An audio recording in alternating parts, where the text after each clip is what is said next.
Okay.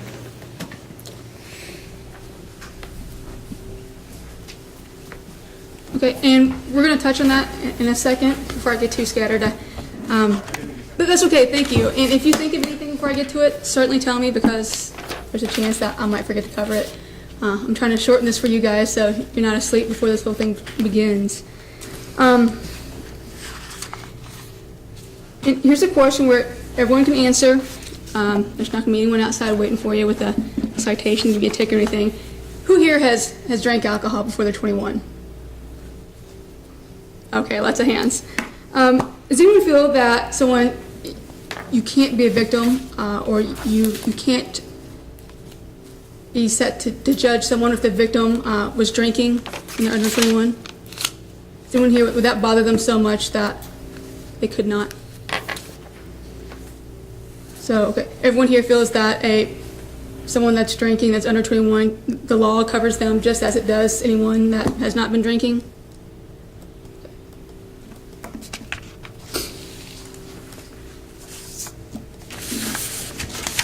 Does anyone here have just a large issue with drinking generally, and you feel that if there's a case where there might be some alcohol involved, that just stops you right there? Sir? I'm in the beverage alcohol business. I make it and I sell it. All right, do you feel that in any way biases you? It could. Yeah. How so? Because that is what I do for a living. So would you tend to believe somebody more if they had been drinking, or would you be able to assess the credibility of somebody without giving them a certain bias because of what you do? I'm not certain of this one. Okay. You do not know? I do actually. Thank you. Okay. It's going to be 438-715. Is this something where you would need more facts, or you don't know? I'm honestly, I'm not really sure at this point. I just do want to point out that I am in the business. Okay. So I guess I'm not knowing how to ask the proper question. Then, how would it bias you if someone had been drinking and the case involves people that have been drinking? Would that? I would probably be a little less tolerant. Okay. If the judge gives you the law and it does not indicate that that's anything that should specifically be considered, is that something that bias, the drinking, you could set aside? I don't know at this point. Okay. I guess we'll find out. Okay. I just have to ask you lots of different ways. Okay. And as the judge indicated, this is the charge is robbery in the first degree. There's not any media coverage of it, so you probably shouldn't know anything about it from that. But it did occur at 1511 Bellamy Place. That's at the university, or it's affiliated with the University of Louisville. Do we have any students or anyone that's otherwise familiar with that? Okay. Are you familiar with Bellamy Place? Okay, I think it's a little further removed from the campus, but the fact that you go to U of L or you have any affiliation, would that bother you? Okay. How about anyone else that might be a student? Yes, ma'am. Okay. Could you give your number, please? 438-993. And are you familiar with Bellamy Place? Do you have friends that live there? The fact that you go to U of L and you're familiar with it, does that in any way bother you? Okay. Anyone else? I'm going to ski in the rows here because I might miss somebody otherwise. Okay. Okay. And would that in any way bother you? Okay. Does anyone here have, I guess, children that go to U of L who might live there or you might be familiar with it? Okay.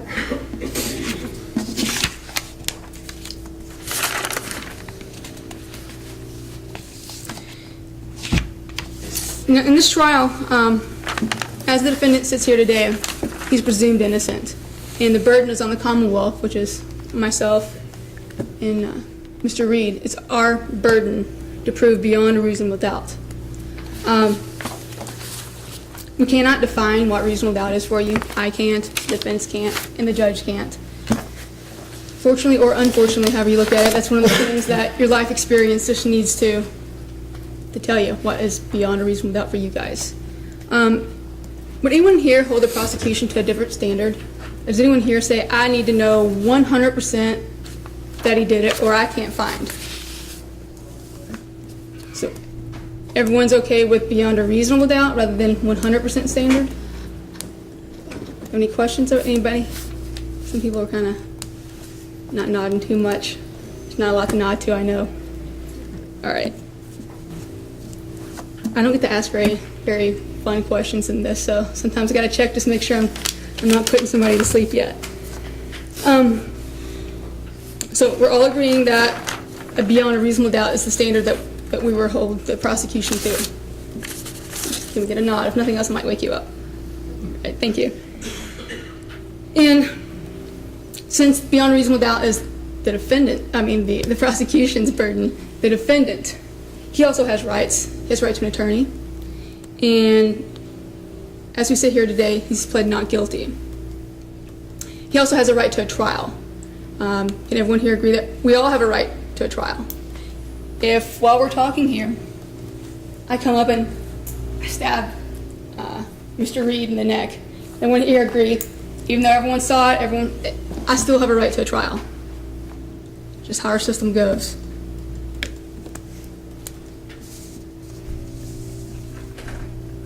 And the defendant also has a right to present exculpatory evidence. He has a right to let you guys know anything he might want you to know. Does anyone have a problem with any of those things I said? They don't feel that he should get to. They don't feel, in some instances, well, he shouldn't get a trial. No? Does anyone here have just an overt feeling of prejudice or anger or disgust or I could keep on going, but I'll stop, with our legal system? Yes, sir. Might it have something to do with your recent? Oh, yeah. I can't really blame the legal system as I didn't have any information when it came up. But I was just walking down the street in January, and there apparently had been some break-ins around there. And I get pulled over and questioned by police officers. One car of 2 turns into 4 car of 7 police officers. And I didn't do anything wrong. I didn't broke anything, and I just felt really impressed. Okay. And will that, in any way, aside from, I know you had mentioned several other things, but that instance you just spoke of, is that something that's going to bother you? That's something that's going to... I don't think I could hold it against the defendant as he's not part of the legal system necessarily. Would you hold it against me? No, you're an agent within the legal system, and not a person with the authority to enforce the law necessarily. Correct. How about... And then there's Detective Smith. Probably not the man, but maybe the position. Okay. Anyone else feel that way? See any hands hiding in that?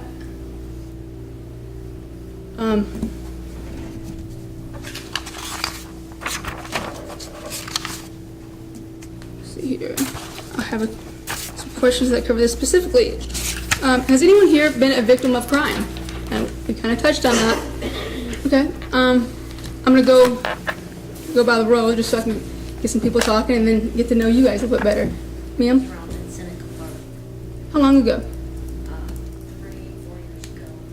Could you give your badge number, please? Sorry, 366. And the last 366 650? 36650. Okay. And you said about 3 years ago? Mm-hmm. Okay. And how has would that experience affect you at all, sitting on the jury? I don't think so. Okay. So you could still listen to the facts and evidence and realize this is a different situation with a different person and judge fairly? I would hope. Okay. So as you sit here, you think you can and you don't see a problem. I don't want to put words in your mouth. I just want to make sure I understand. I would hope I would. Okay. Anyone else in the first row? I guess I'll go with you, ma'am. What's your badge number? 366075. Okay. My uncle's broker. And how long ago is this? I'd say about 15 years. Okay.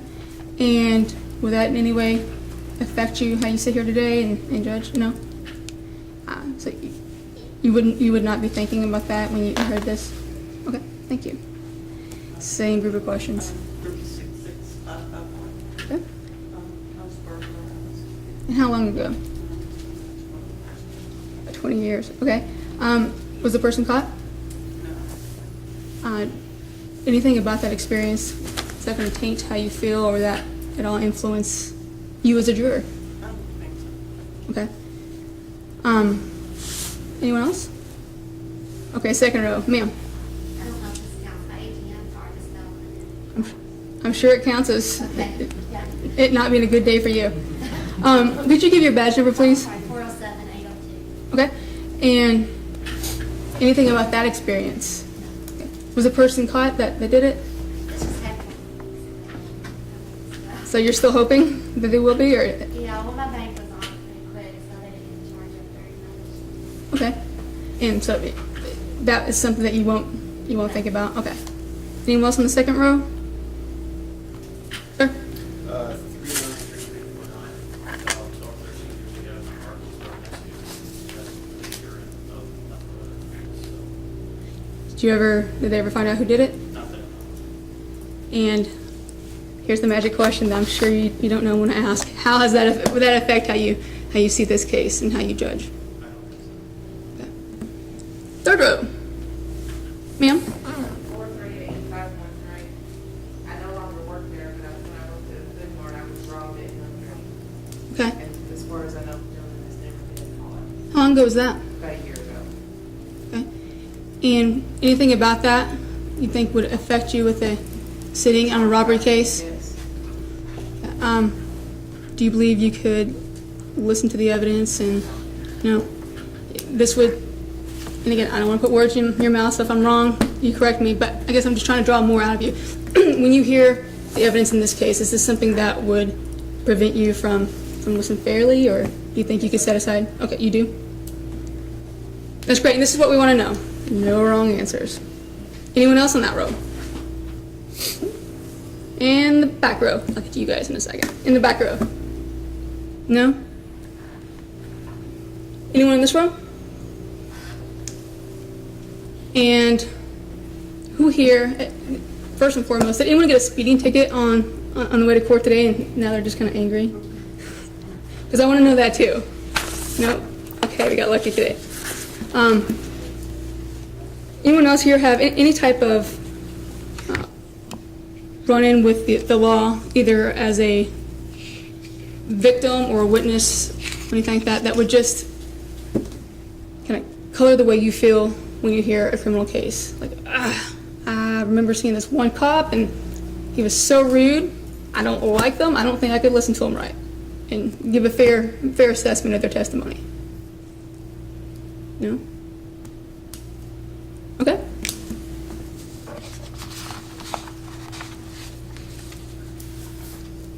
Do we have anyone here, and this might be where you want to approach, and so please let me know. Has anyone here been a defendant who's been on the other side of a prosecution, I guess? And this could be for something like a theft under a certain amount, or I don't know. There's so many things I don't want to list. So no one here has been a defendant? Been charged with Been charged with a crime? been charged with a misdemeanor, yes. Okay. Would you like to tell us, or would you like to approach? No, I'll go ahead. Okay. I'll go ahead and tell. Misdemeanor reckless driving. Okay. All right, badge number 438715. Okay. 2006, Marion County, Indiana, driving down an undivided 4-lane. Mysteriously, a bus pulls out, a school bus. It has flashing yellow lights on, goes for 3 blocks, no children on it, middle of the summer, middle of the day. And all of a sudden, after I decide to pass it, it puts on the red light and then slams on the brakes, and then 2 cops appear. They have a great time talking to one another. Never tell me what I'm charged with, and I get my fingerprint and let me go. It was dropped during pre-trial after it was explained that all they wanted was my fingerprint, which I'm sure they ran against every crime that they could figure. And I wound up paying for $150 of court costs. They had to take an online driving course, and of course they had to pay for $1,000 for an attorney, which I thought was actually, I didn't realize that I was on a setup. And that does not sound like it was an experience that you look upon fondly. You know, as far as the judicial system, that didn't really play into it, except for the fact that it took 6 months to actually come to pretrial, and I guess that maybe that's the course of doing business. However, how unprofessionally the law enforcement handled the situation did leave a bad taste in my mouth. Okay. And is that something that you would also, amongst the other things we've already discussed, would you think about that? Would that at all color how you listen to the evidence and perhaps give an unfair bias or weight? It may very well. Okay. If the judge gives you the law, and said this is the law of the case, you have to find A, B, and C, do you believe you will, again, I'm asking, I know the same way, but I have to ask you 5 different ways, the same thing. Would that at all change, like, well, I might have to think about A, B, and C, but, you know, I'm kind of thinking about D, and, you know, that one time when I had to run in with a police officer. It always leaves a bad taste in one's mouth when they have a bad incident with law. Exactly. So that's something that you would probably be. May very well. It could. Okay. Anyone else? Okay, I'm going to start with you since I saw your hand first. Can you give me your badge number, please? I'm sorry. Okay. And anything about that experience gonna bother you in how you can listen to evidence or how you judge or weigh any testimony that might be from a police officer? Okay. I saw one in the back. Yes, ma'am. 438-798. I know this isn't the question you're asking, but I've been a defendant because I had a speeding ticket. Okay. So, And exactly, everyone technically has been a defendant if you've had a speeding ticket. I saw so many hands raised. I thought I'd just pass that question since we have a fast group here today. But did that at all? no, I was speeding. Okay. Anyone here receive well, let me finish with that one, I guess. Anyone else have an answer to that one? I'm not avoiding you guys. You're just not a very talkative group, so I'm sorry I keep on looking over here. But be sure to wave at me if you want to ask a question or answer. And any of you guys who have received speeding tickets, has that at all bothered you and angered you to the extent where you can't listen to or fairly weigh any evidence from a police officer? Okay.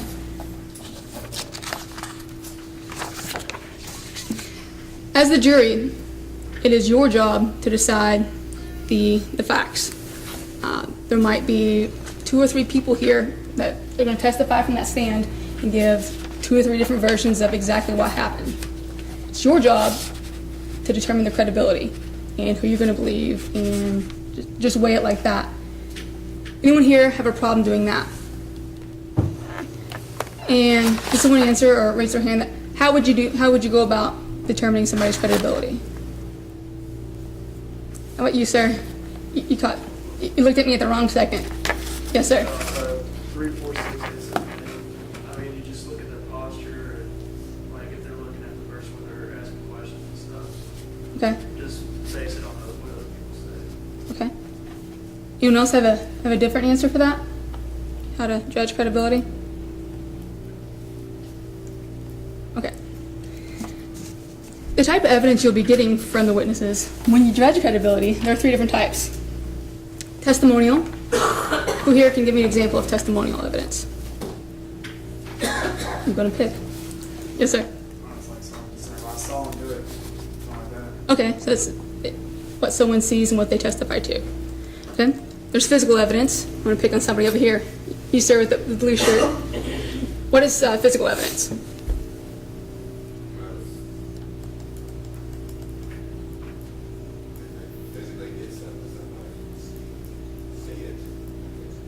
Okay. Sir, anyone have anything to add or? Like a tangible thing, like a weapon or something. Okay. Like if I actually, while you guys are sitting here, decided to stab Mr. Reed, that would be the physical evidence. Okay. And circumstantial. Anyone here have actually, let me give you a quick description of circumstantial. It would be if you go to sleep tonight, you hear on the news that it's supposed to rain, and when you wake up, you see that there's snow on the ground. No one saw it snow. You thought it was going to rain. Everyone can infer that the snow got there because it snowed, correct? Is that unreasonable? And then when you go to your mailbox, you see footprints all the way up to your mailbox in a way, and you have mail in there. The footprints would be the circumstantial evidence that it was the mailman. Now those are the three types of evidence that you could hear. Does anyone here feel that I couldn't sit on a jury, I wouldn't be comfortable unless I heard all three types of evidence, or I have to have physical evidence? Does anyone have a strong feeling about what they would need and what they would have to have in order to convict or to sit on a jury and feel like they could be fair? Sir? So I need physical evidence. Okay. And if there was not any, you don't believe you could? It would be hard to compare the best physical evidence. It would be the strongest form of evidence as things existing around you're kind of hard to deny versus circumstantial. But it's more of an inductive, I guess, kind of argument versus a deductive. Okay. So would you have a problem if there wasn't physical evidence? Yes. Okay. And you feel that you probably could not listen to the evidence or I mean, couldn't render a verdict? I don't think I could listen to it, but I think the argument would be weaker for the fact that it didn't have physical evidence to support it. Okay. So would you have a problem finding guilty or not guilty if there was not that? I think it would be difficult. Yes. Okay. Anyone else feel that way? Okay.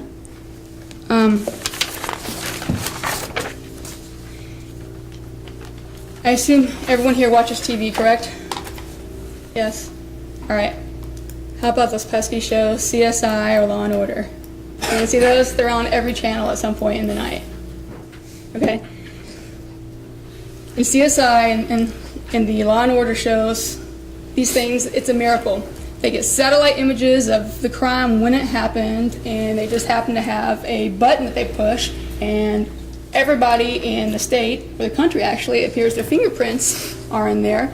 Yours are now in there when they pull that up. Can everyone here agree that that's a television show? And would anyone here have a problem if the Commonwealth would not be able to present a satellite image or a picture of someone's thumbprint because they were there 2 days ago and on this one door when they opened it? It sounds crazy, but they do great things on that show, and I just wish I knew how they could do it. Would anyone have a problem if we did not present CSI type evidence to you? If we're not quite that exciting, if our technology is not quite that high tech? Because sometimes people, they want to see that. They see it on TV and want to know why. Well, we can't do that. So if anyone would have a problem if we're just kind of boring and we have the old school technology. Okay. 5 minutes, Ms. Fox. Thank you, Judge.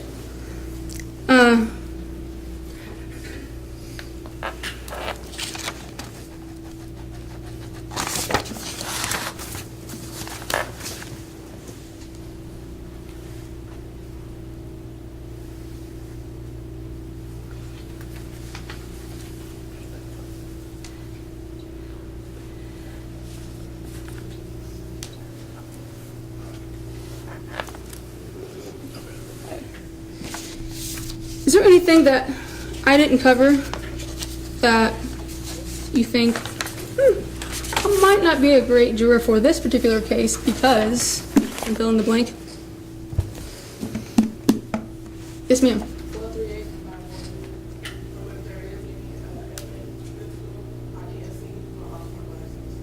Okay. That would be important. Is there anyone here that has, and it's also good to know if anyone here has an issue with as far as hearing or seeing. That way I can be a lot louder, or I don't have to be quite as loud, or if anyone has an issue with either of those. Ma'am? Hearing. Okay. Have I been loud enough? Okay, thank you. So I can get louder. Anything else? Anyone else? No? Okay, well, thank you. Thank you, Ms. Fox. Mr. McLeod? Yes, ma'am. May I please report? This morning, ladies and gentlemen. My name is Brendan McLeod.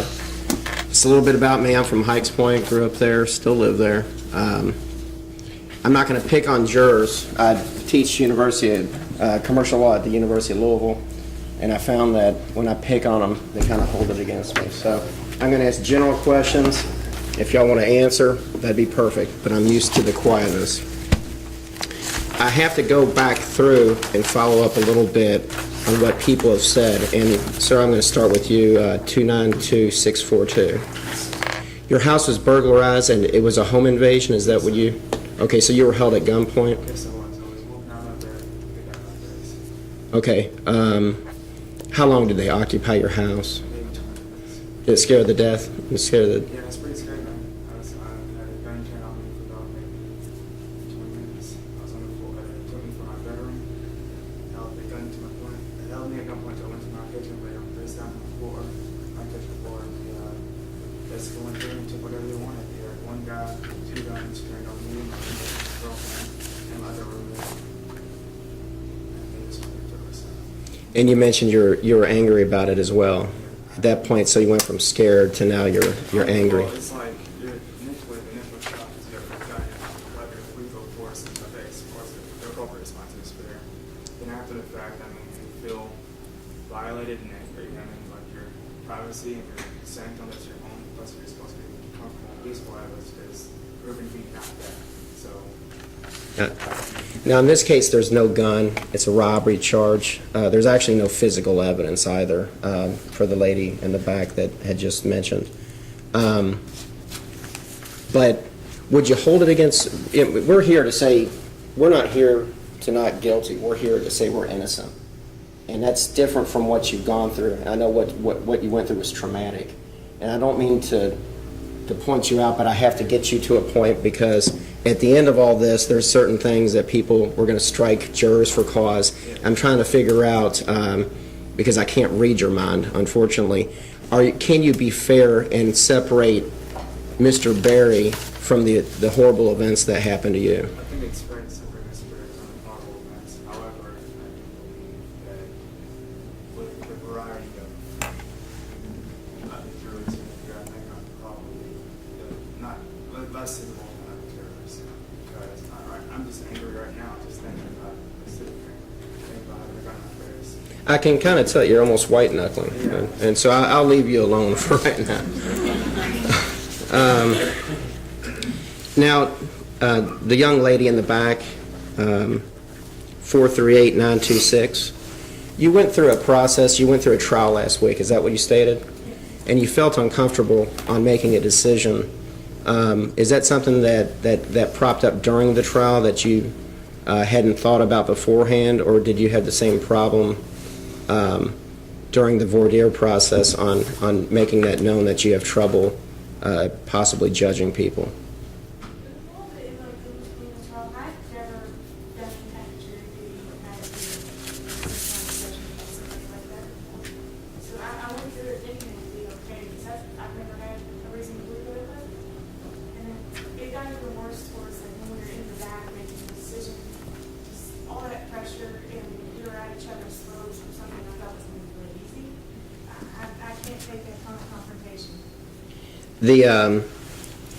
And I don't know her, but that's a segue into one of the things I go over. And I've never, in my 43 years, been called up to serve on jury duty. I've probably tried 50 or 60 cases. But I do know that it can be very heated and contentious if you are the final 12 in the back. And so what I'm going to ask generally, and I'm kind of going out of position, but that was a good way to come into this, can everyone here promise, not only the Commonwealth, but also Mr. Berry, that if you go in the back and you're having the conversations and you understand the facts and circumstances on how they came out at trial, that just to get out of here before 6 o'clock or just to not be able to have to confront other people, can you stick by your guns? Whether it's 11 people that say he's guilty and one person says he's innocent, or whether it's 11 people say he's not guilty and one person says he is? Can everyone here promise that at that point, they are not going to just roll with the crowd if they can stick by what they truly think happened? I know that's a hard question, but the young lady absolutely articulated that, because a lot of times they'll bring the jury out and the jury's hung, and some people are sweating, and it's not, it's nice and cool. There's a water fountain in the jury room as well. But I can tell when things are getting heated and they're coming out and they're asking questions and people faction up. So if everyone's giving me a nod, I can get on from that point.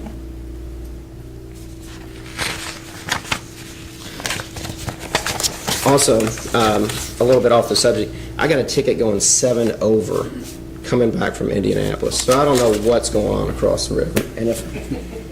And 7 over. And they wouldn't drop it either. I just sent the fine in. Now, Ms. Fox went over people who sat on a criminal case. Has anyone in here been a witness to a criminal case that actually made it? People were arrested and you went through the process. A witness, a complaining witness, the prosecuting witness. Anyone been a victim?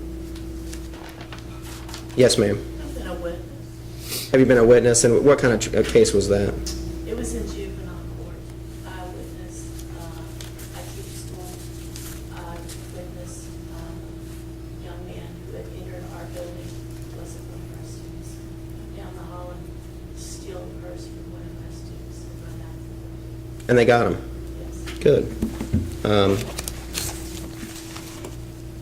But that didn't affect you. Did you actually have to testify, or did he say it? So it went to trial? Okay.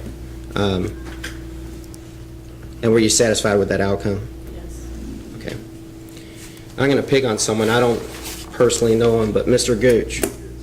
Okay, your father's a prosecutor, Gary, over in district court.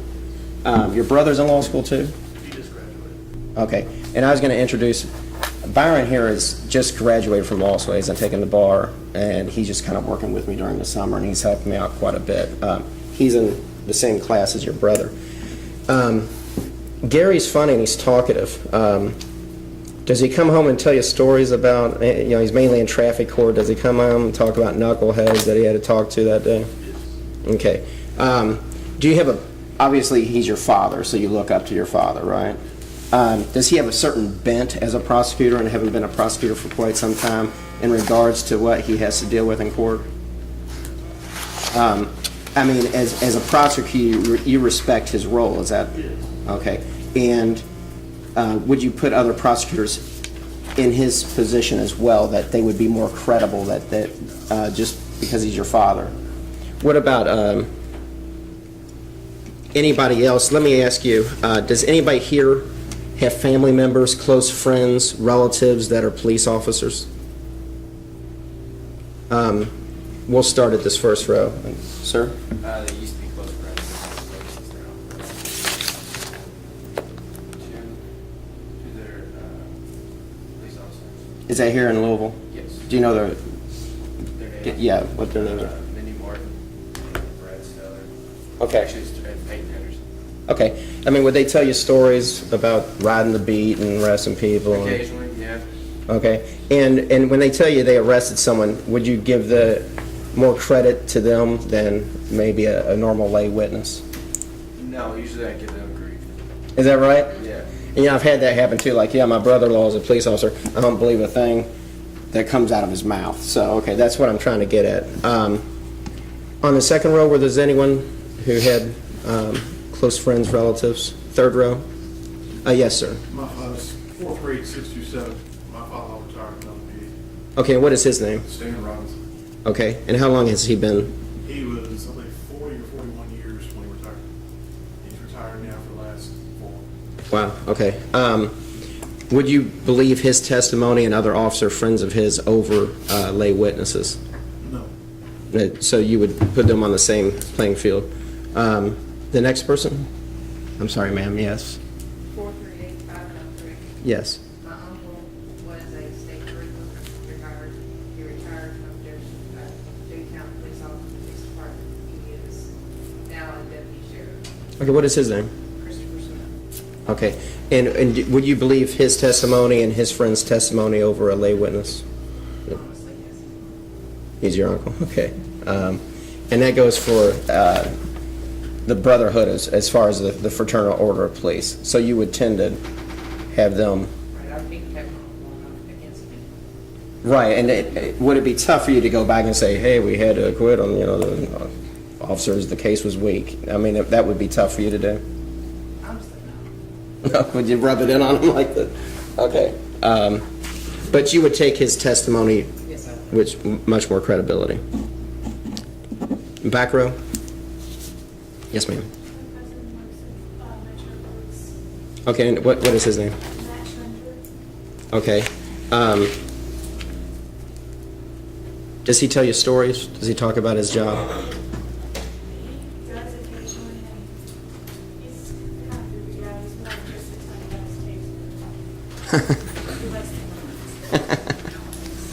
Does he talk about how they straighten up when he fires it into him? Oh, so he did have it tested on him. So I think that's an option. You don't have to get tased. Knowing your cousin and knowing what he wanted to do and what he strived for, would you believe a police officer's testimony over a lay witness off the street?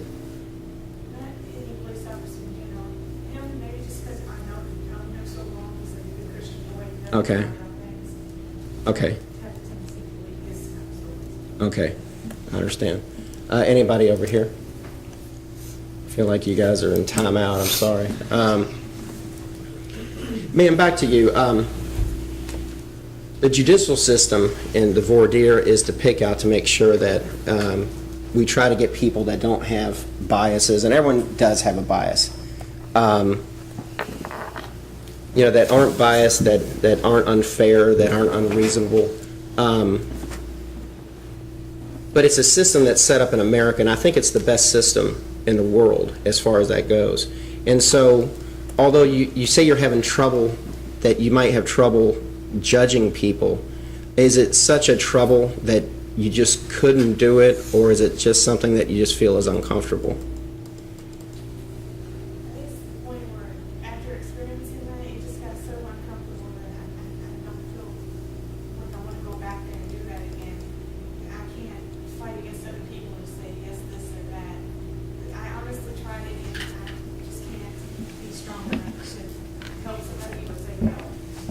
Okay, so you might be one that just kind of goes along with it in order to try to keep things placated. I just don't like complications, I don't like people getting mad at me. I just can't handle that. Okay, I understand. Ma'am, I'm sorry, dude. I'm sorry. 438-807 and answer to this question about police officers, I'm sorry. Yes. I'm a member of the 5th Division Advisory Board, which is a citizens advisory board that works with police. Okay. And I don't have any bias necessarily, but I do respect the job they're doing, and I would probably possibly hope that it would just be more credible. Okay, is that the Douglas, Yes. is that where the substation is? Yes. Okay. So having worked with them and understanding their plights and everything else, you would tend to, okay. Okay.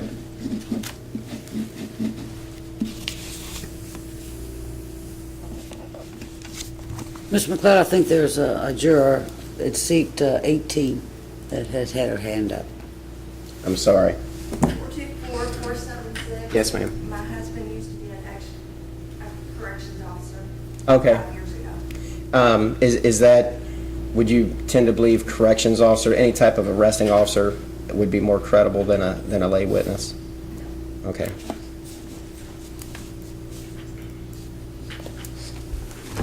And what I'm doing is, there is a time limit in this court, and I didn't realize that. I've tried in just about every circuit but Judge McDonald Bergman, so I'm trying to chop this up so I don't beat y'all over the head with the same stuff that Ms. Fox went over as well, and try not to waste your time.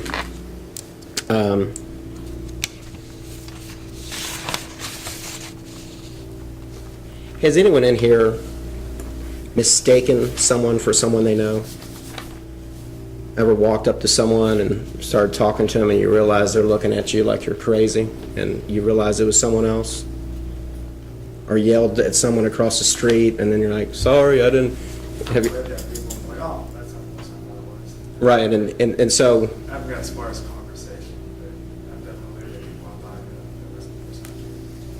there wasn't. Has anyone actually progressed to a conversation and gotten the weird looks like I've gotten when they realize they have no idea who I am, and I finally come to the understanding I don't know who they are either? Would anybody own up to that? Besides me, am I getting senile at this, my 40s? But people have had mistaken IDs. I mean, I think is that, would everyone agree with me that's a common thing that happens because people do resemble each other? Now, Ms. Fox did go over factors that go to a witness's credibility. Can anyone think of anything, if you want to volunteer, that would decrease, I guess, if, and this is, I'm not going to hide it, it's a whodunit case. It's an ID case. Okay, there's no physical evidence. Officer Smith, he's not a witness. Okay, so you're going to hear from lay people that are going to get on the stand and testify. Can anyone think of in here what would make an identification less reliable? I don't think of it like a gun in your face. Wouldn't that, you're not really looking at the person. You're kind of looking at a barrel. Right, okay. So what about quickness? How quick something transpired? Your Honor, may we approach? May?